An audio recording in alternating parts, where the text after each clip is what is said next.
Okay, so today we're talking about welcoming and retaining first-time donors. And today is going to be a little different than some of our regular trainings. It's going to be more of best practices and ideas to help you get started. I'm going to touch on a lot of different tools in DonorSnap that you can use, but I'm not going to go in too much detail just for the sake of not overwhelming with too much information. Um, but any tool that we talk about today that I do show you, I have included links to that at the end of the slide on the training webinars for those respective tools. So if there is anything that piques your interest and you want to dig deeper, you'll have the links to those so you can watch the recordings of those training webinars as well. And if any questions come up or you're moving forward and you want to email support, that's always an option as well. So just to look at the agenda, we're going to talk about the first time donor opportunity, and then we'll talk about spend most of our time talking about developing a welcome system and the different pieces of communication that you should think about putting together for your first time donors. So this includes acknowledgement letters, a welcome email series that you can build in DonorSnap's automated task manager, and then a new donor survey. We'll also show different areas in DonorSnap where you can identify first-time donors and maybe do a little reporting to help you stay on track. And we'll put that all into action. And hopefully you leave today with a few ideas to help you get started. So the first time donor opportunity, I like to call it an opportunity, not a problem, because if you get that first donation in the door, that's really the first step, really important. Someone showed interest in your organization, so now it's time to really start stewarding them. First time donor retention is only around 18%. That number is from the Fundraising Effectiveness Project in 2025. But if you can get that first time donor to give again, donor retention can jump up to about 59%. So it's really between the first and second gift where nonprofits win or lose. And this is a really great opportunity for you to start stewarding donors and building long-lasting support.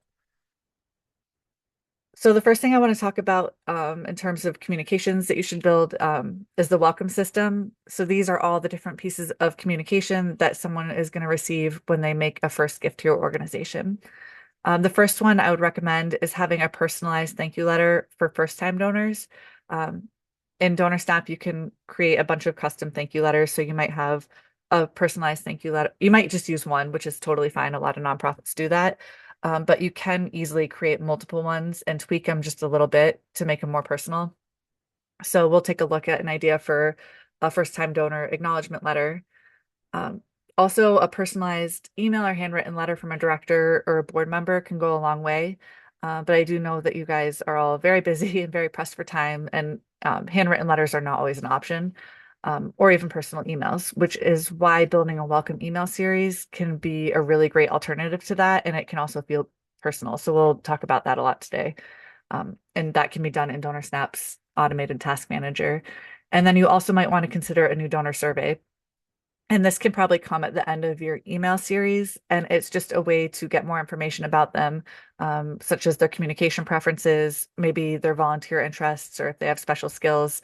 All of this information can be collected with DonorSnap's tools, then saved in your database so you can use it at a later date to build those relationships further. So the first time donor thank you letter, to make it more personal, should be probably similar to your current acknowledgement letter with just a few tweaks. So you want to acknowledge that it's their first gift to your organization while expressing gratitude and welcoming them in some way. You also might want to include how to stay in touch. So maybe links to your website, your social media channels, things like that. And I always recommend using the PS section of a thank you letter because the eyes tend to go right there. So you might want to use that space as an opportunity to invite them to take the next step. Maybe it's volunteering, maybe it's attending an event. Um, so I'm just going to show you an example thank you letter that I wrote for this hypothetical nonprofit. So it opens with, thank you so much for your generous gift to the Crescent Bay Maritime Museum. Your first gift to our museum is something we don't take lightly, and we're so glad you decided to be part of what we're building here. So right off the bat, it's personalized. The person knows that you noticed their gift and that it was their first gift to your organization. And then in the body of the email, this would probably be included in most thank you letters, some recent impact, why their support is crucial. And then another paragraph sort of reiterating, as our community grows, so does our ability to provide more access for everyone who loves the sea and its stories. Every new supporter who joins us expands what's possible, and your first gift puts you right at the heart of that momentum. So again, that reiterates why it's so important to get new people on board and why you're grateful for them. Then we have a section here on how to stay connected. And down here, we have an invite to an event. If you are doing something like this, that's just something you're going to need to stay on top of, because obviously if the event has passed, you don't want an outdated letter going out. Um, so it might just be an invite to check out your event page on your website if you don't want to have to keep checking it. But that's just something to keep in mind, that this is something that should be refreshed if you are inviting them to a specific event. And so the acknowledgement letter also, I should mention, every nonprofit is different. So you might also include your tax information on here if that's how you're doing your thank yous. So this is the formal acknowledgement letter. And then we're moving on to the welcome email series.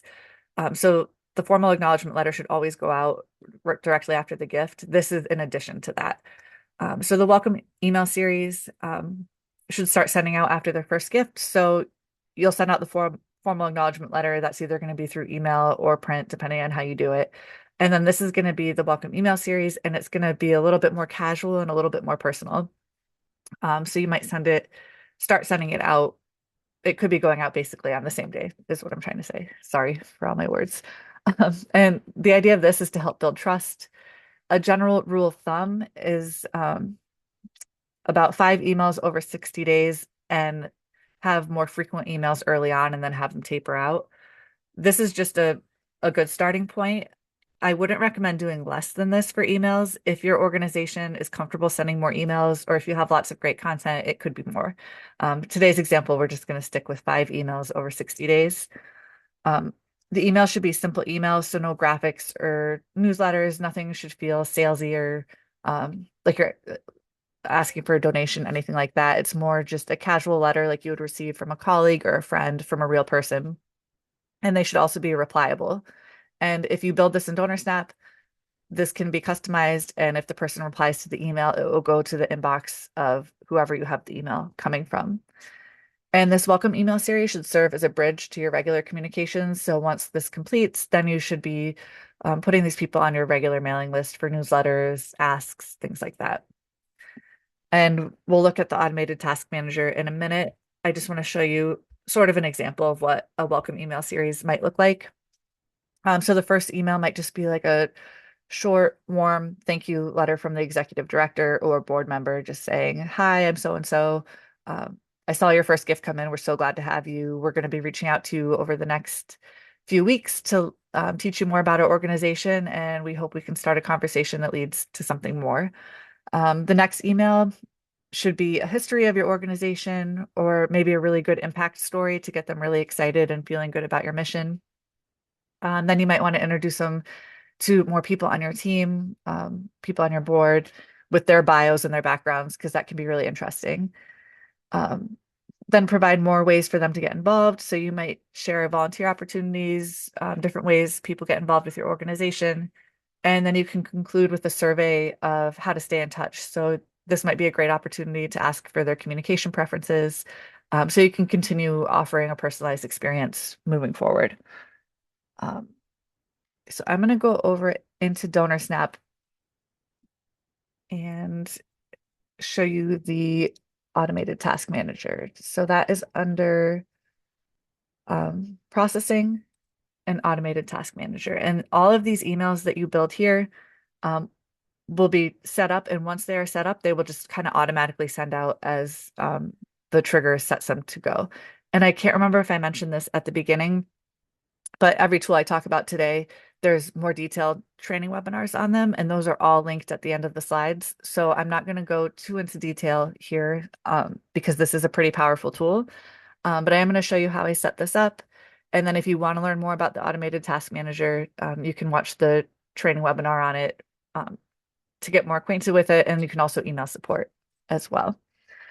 So this is the welcome email series. If you wanted to set up a new one, you would just hit add new. And this is where you set up the trigger. So I want this email to start sending out after someone makes their first gift. So the base date field is donation date first. And then the system knows that anytime someone makes their first gift, it'll start sending out this email series. Down here, I can have who it's sending from. So I mentioned before, it should be coming from a real person. And then if anyone replies to the email, it'll go right into her inbox. So then you can start that back and forth conversation if that's something that ends up happening. And then down here, you have your um, stop clauses. So this is anyone you don't want the email to send to. The system defaults to if they are not active or if they are deceased. I added in this additional field, which was just if their first donation date was not before the date I created the campaign, only because I don't want different emails in the series to be sending out randomly. I just want it to start from today moving forward. Um, Hopefully that makes sense. I'm trying not to to get too into the weeds here. So that's the initial setup. Again, if you are building one of these and you're confused, email support will make sure it's all set up and ready to go before you start sending it out. Um, so those are the settings. I'm going to show you the fun part now is the tasks. So these are the different emails that send out. If you want to add more, you just click add new task. That creates an entire new email in your series. So these are all the emails I have set up. This is the one that's coming out 1 day after their gift, 3 days after their gift. And as you can see, it sort of tapers out to be a longer and longer stretch between each email. And so I'm just going to click edit so you can see the email. And I mentioned before that we have templates. So I wrote up a series of email templates for a welcome series that can be customized. If you wanted something to help you get started, you can take it or leave it. So all of those will be a Word document that you can download from the help site after we send out these slides. So this is just to sort of give you an idea of content that you could include. I just want to show you something. If you are copying and pasting it from here into DonorSnap, you are going to need to obviously fill in all the blanks, but this first name field is not going to pull in from your field, so I would just delete it. And all of your merge fields are over here, so just drag and drop the first name from there. And so that will save it as the first name. Now it's coming in from your data. And then all of this stuff is just for you to fill in with your own information. So that is the email series. You can set that up. You can adjust the subject line. And then when it's ready to go, you would just go to review and then you'll activate it once everything is set up and ready to go.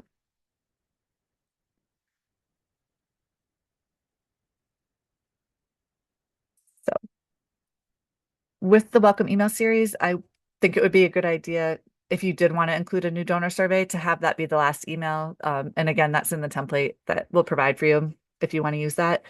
And that survey you would build in DonorSnap's responsive forms. I'm not going to show those today because there's just so much to them. I did include a link to that training webinar if you do want to learn more. But if you do set it up with our forms, that data can then easily be loaded into DonorSnap for future use. And just some ideas of questions you might want to ask. You could ask how they got interested in your cause, what their communication preferences are, how they heard about you. You might want to link them to another supporter in your organization if they heard about you from someone else, and ask if they're interested in volunteering or maybe what their volunteer skills might be if they have a special skill they can offer to your organization. So that sort of concludes all of the welcome content you might want to consider using. And now I want to briefly talk about how you can identify first-time donors in DonorSnap.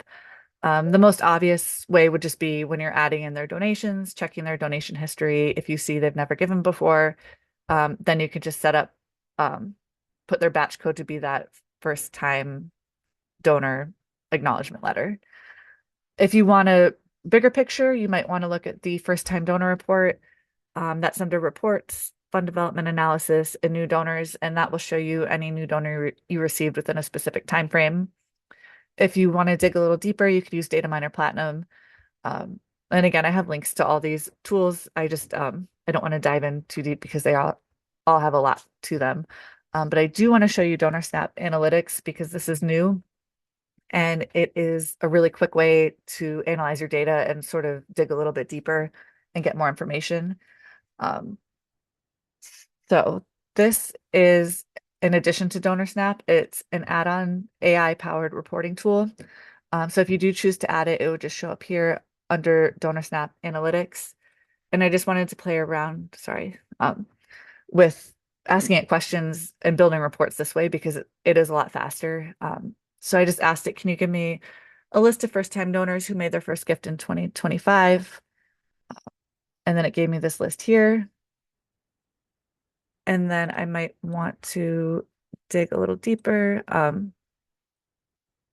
and also find out if they gave again in 2026. So with this tool, I can just ask it versus setting up the queries in DonorSnap or in the Data Miner Platinum.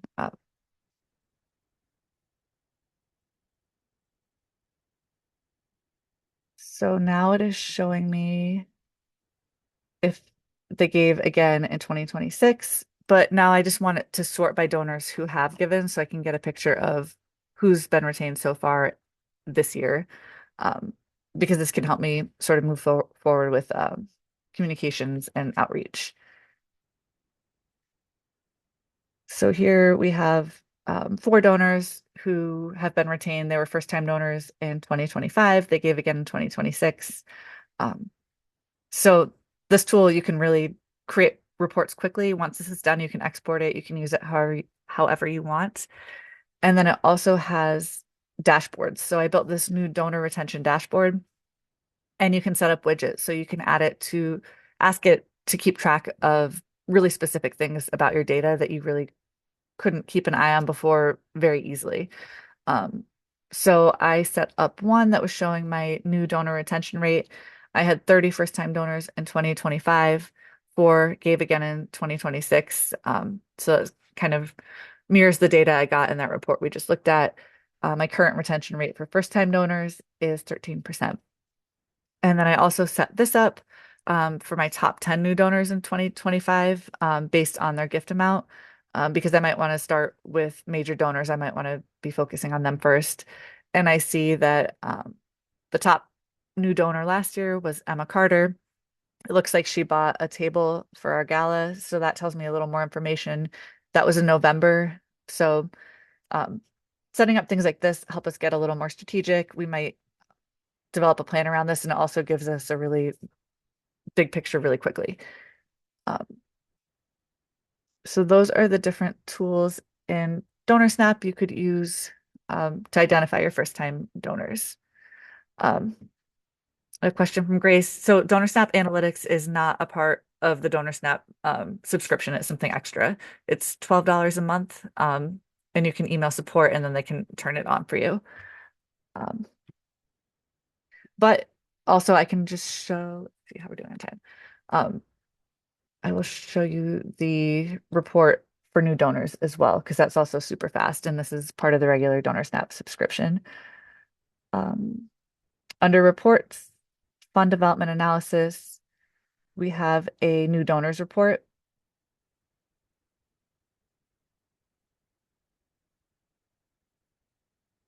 And this you can set up for a custom date range. So I might want to just see my new donors for 2026. So those are people who've made their first gift in 2026. You can filter it by donation type if you want, and then you can just click on the viewer, and that shows me my 2 new donors in 2026. Uh, so that's another way that you can look at your new donors.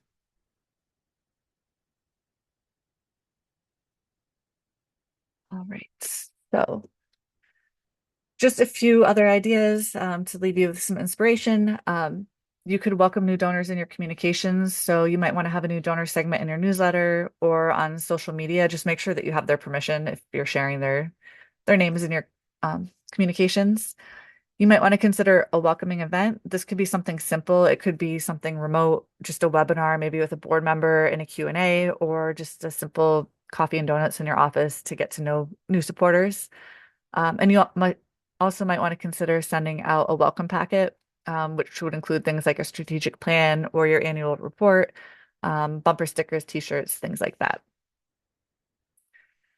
So just summarizing everything we talked about today, things you can do to get started right away is writing a thank you letter that's personalized to first-time donors, and then setting that up as a batch code in DonorSnap, using the automated task manager to set up a welcome email series. And if you want, we have the email templates you can use to help you get started. You can build a new donor survey with responsive forms, explore the reporting tools of DonorSnap, and if anything comes up or you have any questions, you can always email support. And then these are all the resources of all the different tools we talked about today, if you want to dig deeper into any one of them. So with that, I'm just going to stop recording and then I can answer any of your questions.